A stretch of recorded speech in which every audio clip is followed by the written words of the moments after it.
আলাইকুম, আমি মুক্তা আছি আপনাদের সাথে।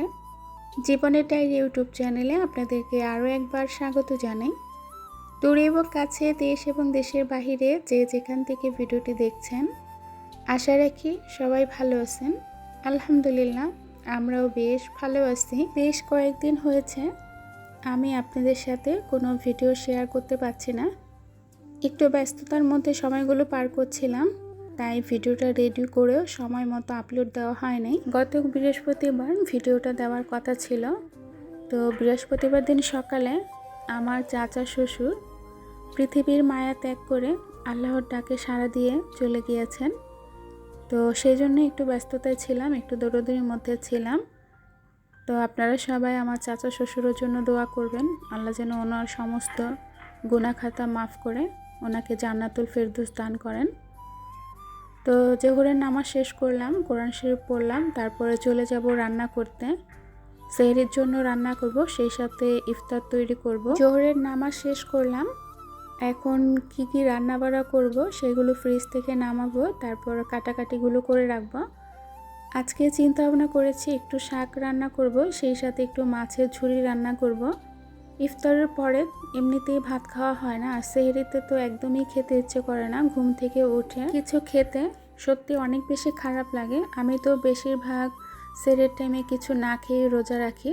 এই যে আজকেও কিন্তু একদম কিছু না খেয়ে রোজা রেখেছি, শুধু 1 গ্লাস পানি খেয়েছি। তো যাই হোক, আমি সেহরির টাইমে তেমন কিছু খেতে পারি না। তারপরে ইফতারের পরেও কিন্তু দেখা যায় ভাতটা তেমন একটা খাওয়া হয় না। এরই মধ্যে কিন্তু বছরের প্রথম বৃষ্টি শুরু হলো। তো বারান্দায় কিছুক্ষণ দাঁড়িয়েছিলাম, তারপরে চলে আসলাম আপনাদের সাথে আমি আমার ঈদের গিফট শেয়ার করার জন্য। ঈদ উপলক্ষে ননদের কাছ থেকে জীবনের প্রথম গিফট পেলাম। আপনাদের তো কখনো বলাই হয় নাই। তো আমার কিন্তু একটা ননদ আছে, 4 ভাইয়ের একজন বোন। তো ওকে বিয়ে দিয়েছিলাম মিরপুর ওর শ্বশুর বাড়ি, ওখানে ওরা থাকে, ওদের বাড়ি আছে ওখানে। তো ননদের তরফ থেকে জীবনের প্রথম গিফট পেলাম, সত্যিই খুব ভালো লাগছে। যদিও ননদ কিন্তু আমার ছোট, ও আমার কাছ থেকে পায়, তারপরে ও আমাকে গিফট দিয়েছে, এটা অনেক বেশি পাওয়া। তো দেবরের বউর জন্য একটা 3 পিস পাঠানো হয়েছে, আমার জন্য একটা পাঠানো হয়েছে। 3 পিসগুলো আমার কাছে বেশ ভালো লেগেছে। গিফট যেমনই হোক, দামটা যেমনই হোক, তার মূল্যটা কিন্তু অনেক, কারণ সে ভালোবেসে আমার জন্য গিফটটা পাঠিয়েছে, এটাই অনেক বেশি। তো যাই হোক, 2টা 3 পিস একই রকম, একই ডিজাইন, শুধু কালার ভিন্ন। তো আপনাদের কাছে কোন কালারটা ভালো লেগেছে বা 3 পিসগুলো কেমন হয়েছে অবশ্যই কমেন্টসে জানাবেন। আমার কাছে ভালো লেগেছে, আমি সত্যি অনেক বেশি পছন্দ করেছি। গিফট বরাবরই পেতে অনেক বেশি ভালো লাগে, যেই দেখ না কেন, যেমনই হোক না কেন, গিফট পাওয়াটা কিন্তু অনেক বেশি আনন্দের। তো তারপরে চলে আসলাম রান্নাবাড়া করব। মুস্তাকিম পুঁই শাক খাওয়ার জন্য অনেক বেশি উতলা হয়েছে, মানে আসলে তেমন একটা শাক কেনা হয় না আমাদের, আর রোজার মাসে তো শাক সবজি তেমন খাওয়াই হয় না। তো মুস্তাকিমের বাবাকে বলেছিলাম, তো গতকাল পুঁই শাকগুলো নিয়ে এসেছে। মাশাল্লাহ, শাকগুলো কিন্তু খুব সুন্দর, ফ্রেশ, একদম নরম ছিল। আজকে শাক দিয়ে চিংড়ি মাছ দিয়ে রান্না করব। সংসারটা কত ভালোবেসে আগলে রাখি, সংসারের মানুষটাকে কত ভালোবাসি, কত বিশ্বাস করি, সেই সকালে চলে যায়, রাতে আসে। শুধুমাত্র বিশ্বাসের উপর নির্ভর করে একটি সংসার চলে। দিন শেষে যদি তার কাছে শুনি যে তার আমার প্রতি কোনো ফিলিংস নাই, আমার প্রতি কোনো ভালোবাসা নেই, সে অন্য কারো ভালোবাসা আসক্ত, তখন সেই কথাটা শুনলে কেমন লাগবে বলেন? তো সবাই তো আমরা সোশ্যাল মিডিয়া অনেক বেশি অ্যাক্টিভ, আমরা তো আলভি এই ঘটনা সবাই জানি। তো বেশ কয়েকদিন কিন্তু ঘটনাটা হয়েছে, তারপরেও দেখেন আমি কিছুতেই ভুলতে পারছি না। আমার চোখটা বন্ধ করলে সেই ইকরার কথাটাই মনে পড়ে।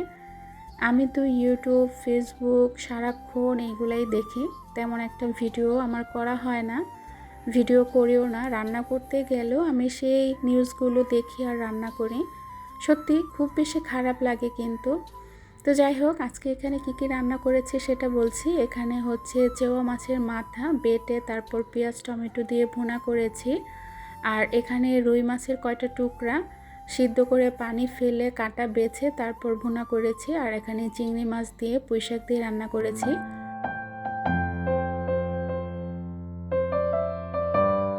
প্রত্যাশা যত কম রাখবে, জীবন ততই হালকা লাগবে, কারণ প্রত্যাশা মানেই অদৃশ্য এক বোঝা যা আমরা নিজের কাঁধেই নিজে তুলে নিই।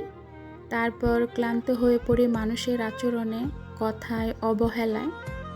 আমরা কষ্ট পাই মানুষ বদলে গেছে, এই জন্য নয়, কষ্ট পাই কারণ আমরা ভেবেছিলাম সে কখনো বদলাবে না।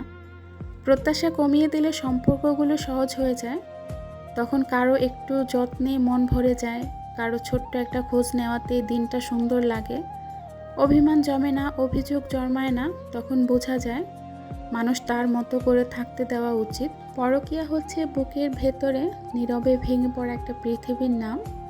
যে মানুষটাকে নিজের সব বিশ্বাস, সব স্বপ্ন, সব ভালোবাসা দিয়ে আগলে রেখেছিলে, একদিন হঠাৎ জানতে পারলে তোমার জায়গাটা আসলে কখনোই শুধু তোমার ছিল না।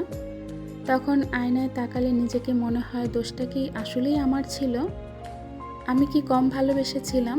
সবচেয়ে বেশি কষ্ট হয় তখন যখন বুঝতে পারো তোমার দেওয়া ভালোবাসা তার কাছে যথেষ্ট ছিল না, কিন্তু তার দেওয়া মিথ্যাগুলো তোমার কাছে সব কিছু ছিল। জীবনসঙ্গী বেছে নেওয়ার ক্ষেত্রে আমরা কত শত বৈবাহিক গুণ খুঁজি, রূপ, গুণ, অর্থ কিংবা সামাজিক মর্যাদা, কিন্তু বিশ্বাস করুন এই সব কিছুর চেয়ে কোটি গুণ বেশি দামি হলো কারোর চোখে নিজের জন্য সেই বিশেষ মায়া আর কৃতজ্ঞতাটুকু খুঁজে পাওয়া।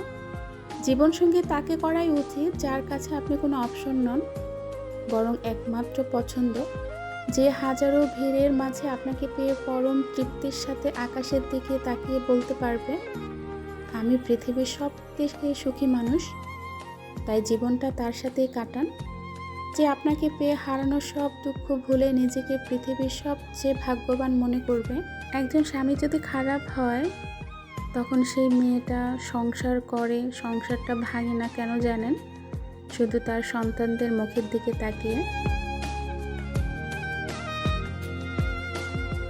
আজকে তেমন কিছু ইফতারে তৈরি করব না।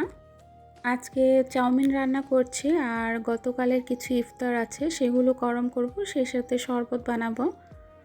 প্রতিদিনই ভাজা পোড়া খেতে ইচ্ছে করে না, আর বিশেষ করে আমার তেমন একটা রান্না বাড়াও করতে ইচ্ছে করে না। কেন জানি এখন মনটা অনেক বেশি ছুটে চলেছে গ্রামের দিকে, কখন বাড়ি যাব, কখন একটু নিশ্চিন্তে থাকবো। এখন এই যে সংসারে কাজকর্ম, রান্না বাড়া সব কিছু না আমার কাছে একটা প্যারা মনে হয়। আমার কিন্তু বেশ কয়েক মাস হয়ে গেলে এরকম একটা অবস্থা হয় যে কতক্ষণ একটু কোথাও যাব, একটু নিজেকে শান্তভাবে রাখবো সংসারের প্যারা থেকে, কাজকর্ম থেকে। তো যাই হোক, এমনিতেও তো এখন ঈদের ছুটি হয়ে যাবে। তো আজকে তো 16-17 রোজা হয়েই গেল, আর তো বেশি দিন নাই। তো এমনি তো আমরা সবাই গ্রামে চলে যাব। যখন আমার মধ্যে এই অসুস্থতা হয়, তখন কিন্তু আমার সংসারের কাজকর্ম, এই যে ভিডিও, ইউটিউব, তখন কিন্তু কিছু ভালো লাগে না। তখন মনে হয় যে না, আমি কোথাও বেরিয়ে আসি, হয়তো বা তখন মনটা শান্ত হবে, আবার আগের মতো করে সংসারে মন দিতে পারবো। আমার মতো কি আপনাদেরও হয়? চাইলে কমেন্টসে জানাতে পারেন। তো এখানে কিন্তু ম্যাগি মশলা দিয়ে দিলাম, চাট মশলাও দিয়েছি। তো সব কিছু দিয়ে ভালো করে ভেজে চাউমিনগুলো সিদ্ধ করে রেখেছিলাম সেইগুলো দিয়ে দিব। অনেকগুলো চাউমিন হয়ে গিয়েছিল, আমি বুঝতে পারি নাই যে এতগুলো হয়ে যাবে। অর্ধেকটা রান্না করলে সুন্দর মতো হতো, আর অর্ধেকটা আরেকদিন রান্না করতে পারতাম। তো যেহেতু সব সিদ্ধ করেই ফেলেছি, তো রান্নাটাও করে ফেললাম। আমরা খেয়ে যা থাকবে সেটা আবার বক্সে করে ফ্রিজে রেখে দিব।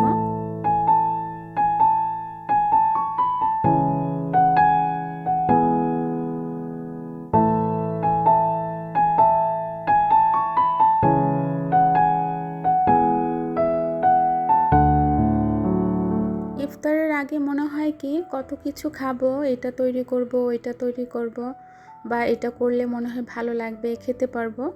কিন্তু ইফতার করার শেষে কোনো কিছুই ভালো লাগে না, কিছুই কিন্তু খেতে ইচ্ছে করে না। যেখানে খাওয়ার মানুষ বেশি থাকে সেখানে দেখবেন একটা খাবার তৈরি করতেও কিন্তু অনেক ভালো লাগে। খাবারটা যখন তৈরি করবেন, সেই খাবারটা যদি খাওয়া হয়, তখন সেই খাবারটা তৈরি করারও একটা আগ্রহ জাগে। যখন সেই খাবারটা খাওয়া হয় না, ফেলে দিতে হয়, তখন কিন্তু সেই খাবারটা তৈরি করতেও ভালো লাগে না। তো সেই জন্য বেশি কিছু করি না, দেখা যায় 2-3টা আইটেম করলে তখন একটা ফেলে দিতে হয়, একটা খাওয়াই হয় না। তাই খুব কম করে একদম সীমিত করি, একটা করলে আরেকটা করি না, একটা দিয়ে আমাদের ইফতার হয়ে যায়। তো আজকে আমি চাউমিন রান্না করেছি, গতকালের কিছু ইফতার ছিল সেগুলো গরম করেছি, সেই সাথে শরবত, খেজুর, বাস আমাদের ইফতারটা হয়ে যাবে আলহামদুলিল্লাহ।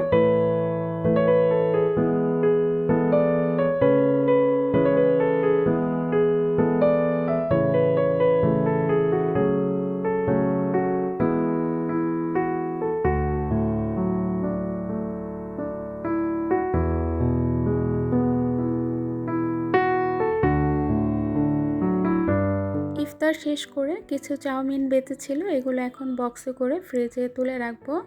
আর ভিডিওটা কিন্তু শেষ পর্যায়ে চলে এসেছি। ভিডিওটা কেমন লেগেছে অবশ্যই কমেন্টসে জানাবেন। আপনাদের মূল্যবান সময়টা দেওয়ার জন্য আপনাদেরকে জানাই অসংখ্য অসংখ্য ধন্যবাদ। সবাই ভালো থাকবেন, সুস্থ থাকবেন, নিরাপদে থাকবেন। আল্লাহ হাফিজ। আসসালামু আলাইকুম।